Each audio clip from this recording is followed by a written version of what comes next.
उड़ीसा के मुख्यमंत्री मोहन चरण मांझी कहते हैं आज वहां 4 उम्मीदवारों के नॉमिनेशन है। निश्चित रूप से एक बार बंगाल में बदलाव होगा। लोग भ्रष्टाचार के खिलाफ सामने आ रहे हैं। उड़ीसा में भी शासन बदला है और इसी तरह इस बार यहाँ भी बदलाव रहेगा। आज वहाँ नॉमिनेशन जो 4 कैंडिडेट का वहाँ नॉमिनेशन होने जा रहा है, किसी आधार पर हमको आज वहाँ आने का प्रोग्राम था और आज 4 कैंडिडेट का वहाँ जो बीरभूम डिस्ट्रिक्ट का उनका नॉमिनेशन हो रहा है और वहाँ रैली के साथ मैंने आया हूँ।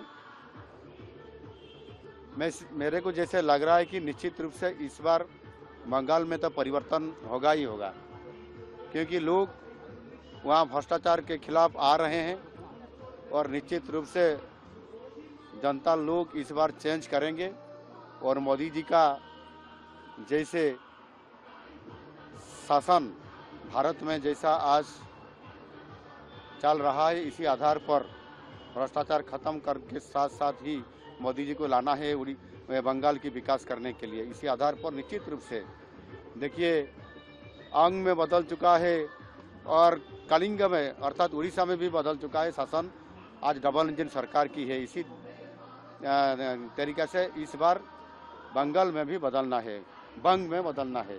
इसी आधार पर निश्चित रूप से जो माहौल हमने देखने को मेरे को मिला है, मैं पहले भी आ चुका हूँ। लास्ट महीने में आया था प्रचार करने के लिए ईस्ट मेदिनीपुर में, और वहाँ आज वीरभूमि आने के बाद मेरे को लग रहा है निश्चित रूप से इस बार कमल खिलेगा और भाजपा बंगाल में सरकार बनाएगा। सर, ऐसा लेकर जो हो रहा है ना, मुर्शिदाबाद में काल हुआ है, हाँ, जो हो रहा है इस बारे में क्या बोलेंगे? देखिए वो तो संवैधानिक व्यवस्था में एसआर में कौन वोटर लिस्ट में रहेंगे, रहना है वो तो संवैधानिक व्यवस्था में हो रहा है।